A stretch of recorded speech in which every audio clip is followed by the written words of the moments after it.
नमस्कार, मैं डॉक्टर रजनीश कुमार बारहट, सहायक आचार्य संस्कृत, राजकीय महाविद्यालय के यूट्यूब चैनल पर सभी छात्रों का स्वागत करता हूं। संस्कृत साहित्य स्नातक तृतीय वर्ष में चलने वाले अंश महाभारत के विदुर नीति भाग का अध्यापन हम क्रमशः करवा रहे हैं। प्रसंग को हमने बार बार पुनरावृत्त किया है, उसी प्रसंग पर हम क्रमशः आगे बढ़ रहे हैं। विदुर जी है वह धृतराष्ट्र को नैतिक और मानवीय मूल्यों का उपदेश देते हुए कहते हैं, यही भाग महाभारत में विदुर नीति नाम से प्रख्यात है, जो कि महाभारत के उद्योग पर्व के 34वें 35वें अध्याय है। यहाँ पर हम 34वें अध्याय के श्लोक संख्या 51 तक का अध्यापन करवा चुके हैं। अब हम क्रमशः 52वें श्लोक पर बढ़ते हैं। वाचन इस प्रकार है, आवृत्तिर्भय मन्त्यानां मध्यानां मरणाद्भयम् उत्तमानां तु मत्र्याणाम् अवमानात् परं भयम्। अवृत्ति भयम अन्त्यानाम, अवृत्ति जीविका नहीं मिलने का, अवृत्ति वृत्ति का अर्थ होता है जीविका। अवृत्ति यानी जीविका नहीं होना, भय यानी डर, अंत्यानाम अंतिम श्रेणी के लोगों के लिए। अंतिम श्रेणी के लोगों के लिए किस प्रकार का डर है? जीविका नहीं मिलने का, रोजगार नहीं मिलने का डर है। मध्यानाम मरणात् भयम, और जो मध्यम श्रेणी के लोग हैं उनको मरणात् भयम, मृत्यु का भय रहता है कि कहीं हम मर नहीं जाए। उत्तमानाम तु अवमानात, लेकिन जो उत्तम कोटि के लोग हैं उनको अवमानात, जो अपमान है, परम भयम, उसका सबसे बड़ा डर रहता है कि कहीं किसी कारण से हमारा अपमान नहीं हो जाए, हमारे चरित्र पर कोई प्रश्न नहीं उठ जाए। तो जो उत्तम लोग हैं, जो श्रेष्ठ लोग हैं, जो श्रेष्ठ आचरण वाले लोग हैं, उनको अपमान का भय रहता है, उनको मृत्यु, रोजगार, जीविका इत्यादि का भय नहीं होता। इस प्रकार जो अधम, मध्यम और उत्तम तीन श्रेणी के लोग हैं उनके मन में किस प्रकार का भय बना रहता है, ये बात विदुर जी ने बताई है। अवृत्ति भयम अंत्यानाम, जो अंतिम श्रेणी के लोग हैं उनको अवृत्ति यानी रोजगार नहीं मिलने का भय रहता है। मध्यानाम मरणात् भयम, मध्यम श्रेणी के लोगों को मृत्यु का भय। उत्तमानाम तो अवमानात, और उत्तम लोगों को अवमान यानी अपमानित हो जाने का भय बना रहता है।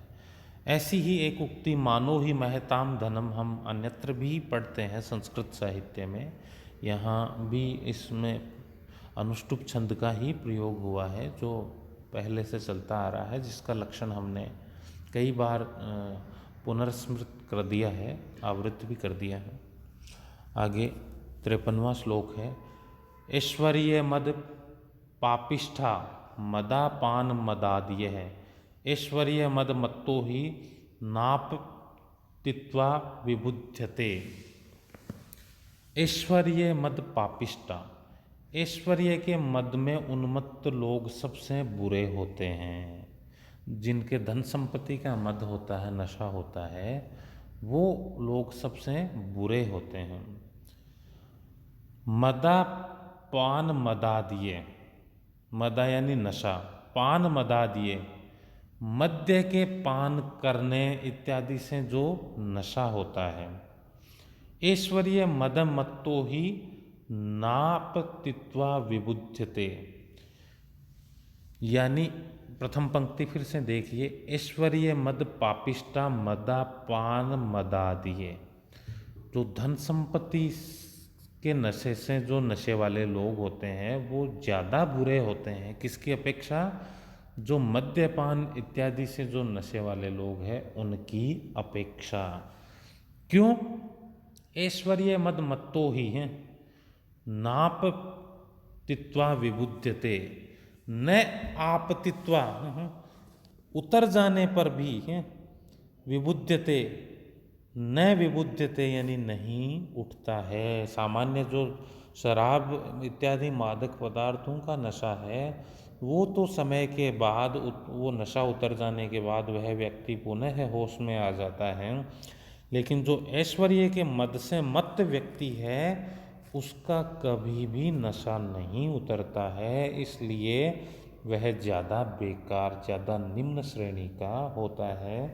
क्योंकि जो अन्य मादक नशे हैं जो पेय पदार्थों से होते हैं वो एक समय सीमा के बाद सामान्य हो जाते हैं, लेकिन जिस व्यक्ति में धन संपत्ति का मद है वो समय के बाद भी सामान्य नहीं होता है। यहाँ भी अनुष्टुप छंद है। विदुर जी ने मादक पदार्थों से उत्पन्न नशे की अपेक्षा जो धन संपत्ति से उत्पन्न नशा है उसको अधिक निकृष्ट और बेकार बताया है। इसी प्रकार की एक उक्ति सुकनास उपदेश में भी मंत्री सुकनास द्वारा चंद्रापीड़ को कही जाती है।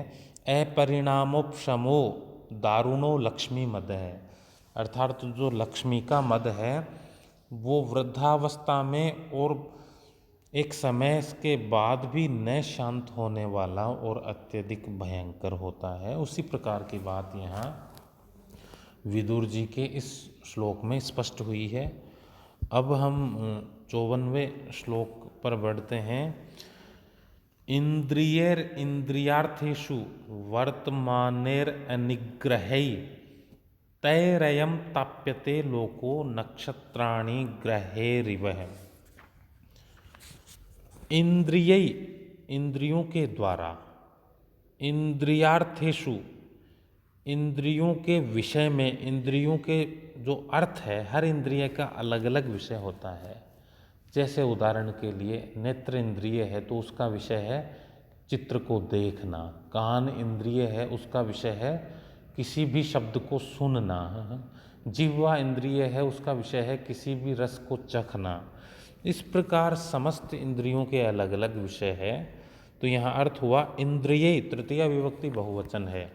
इंद्रियों के द्वारा, इंद्रियार्थेषु इंद्रियों के विषय में, वर्तमाने अनिग्रहे, वर्तमाने यानी रहने वाले, अनिग्रहे वश में नहीं रहने वाली, निग्रह का मतलब वश में रहने वाली और अनिग्रह यानी वश में नहीं रहने वाली। ते अयम उनसे, अयम यानी यह, ताप्यते यानी कष्ट पाता है, लोको लोक है यानी मनुष्य, नक्षत्राणि ग्रहेरिवे जिस प्रकार नक्षत्रगण ग्रहे सूर्य आदि ग्रहों के द्वारा ताप को प्राप्त करते हैं। एक बार अन्वय करके हम अर्थ करते हैं। ते इंद्रियार्थेषु वर्तमाने, उन इंद्रियों के विषय में, वर्तमाने यानी लिप्त रहने वाली, अनिग्रही जिन पर संयम नहीं है, निग्रह नहीं किया गया, इंद्रिय ऐसी इंद्रियों के द्वारा, अयम लोक है यह मनुष्य यानी सांसारिक प्राणी, ग्रहे नक्षत्राणि इव ग्रहों के द्वारा जिस तरह नक्षत्र ताप्यते हैं, तप्त होते हैं, उसी प्रकार संतप्त होता रहता है। सरल अर्थ में भाव यह है कि जो मनुष्य है वो विषय भोगों में डूबी हुई इंद्रियों के द्वारा हमेशा संतप्त रहता है, क्योंकि इंद्रियों का कार्य है विषय की ओर मनुष्य को प्रवृत्त करना। कैसी इंद्रियों का? जो निग्रह नहीं की गई, जिन पर संयम नहीं है, ऐसी इंद्रियों का कार्य है मनुष्य को विषयों की तरफ भटकाना। तो ऐसी इंद्रियों की वजह से मनुष्य सदैव विषयों की तरफ भटकता रहता है और वो संतप्त रहता है, जलता रहता है, अंततः उसकी संतुष्टि नहीं होती है। उसी प्रकार संतप्त रहता है वह, जैसे जो ग्रह के नज़दीक रहने से जो नक्षत्र है वो उस ग्रह की गर्मी से संतप्त रहते हैं। उसी प्रकार विषय भोगों में डूबी हुई इंद्रियों के विषय जाल के कारण जो लौकिक सांसारिक मनुष्य है वो सदैव ही संतप्त रहता है। यहाँ विदुर जी का मंतव्य यह है कि जैसे ग्रह अपने नज़दीक नक्षत्र को गर्म करता रहता है, तपाता रहता है, उसको कष्ट प्रदान करता रहता है। यहाँ तपाने का तात्पर्य अर्थ ये है कि कष्ट ताप है वो असहनीय रहता है। उसी प्रकार जो इंद्रियां है वो विषय भोग है अपने समीप, तो वो विषय भोग और इंद्रियां मिलकर उस मनुष्य को तपाती रहती है, उसको दुखी करती रहती है।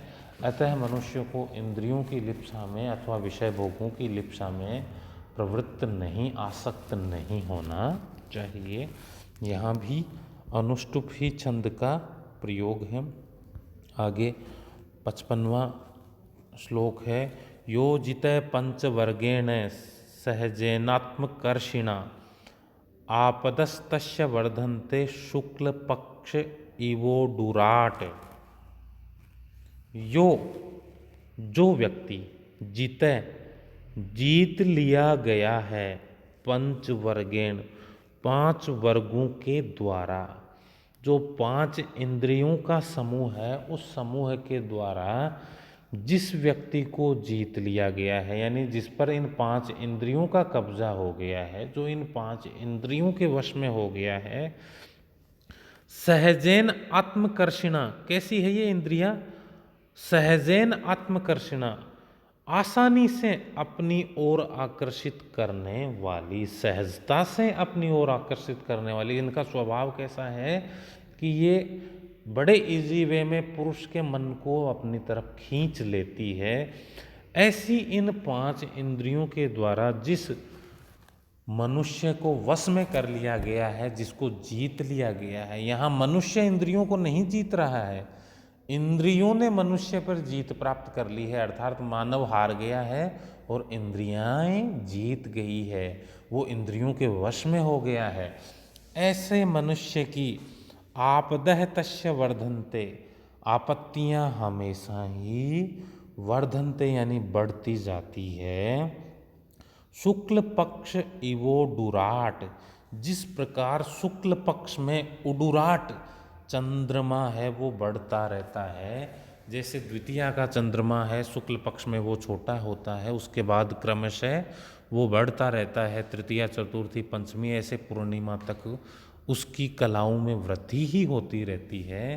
तो जैसे शुक्ल पक्ष का चंद्रमा बढ़ता है उसी प्रकार इंद्रियों के वश में हुए मनुष्य की विपत्तियां बढ़ती ही जाती है, वे कभी कम नहीं होती। अतः विवेकी मनुष्य को कभी भी इंद्रियों में आसक्त नहीं होना चाहिए। यहाँ पर भी अनुष्टुप छंद है। हमने जो श्लोक पढ़े हैं उन सारे श्लोकों में जो 55, 54, 53, 52 ये जो श्लोक है, इन चारों श्लोकों में विदुर जी ने इंद्रियों के विषय में और उन इंद्रियों का जो स्वभाव है मानव को अपनी तरफ आकर्षित करने का, और जो विषय भोग और इंद्रियां मिलकर मनुष्य को किस तरह से अपने चुंगल में फंसा लेती है, फिर उस आसक्त मनुष्य की मति है वो विवेक की तरफ न जाकर भ्रष्ट हो जाती है और उससे उसकी आपत्तियां बढ़ती ही जाती है।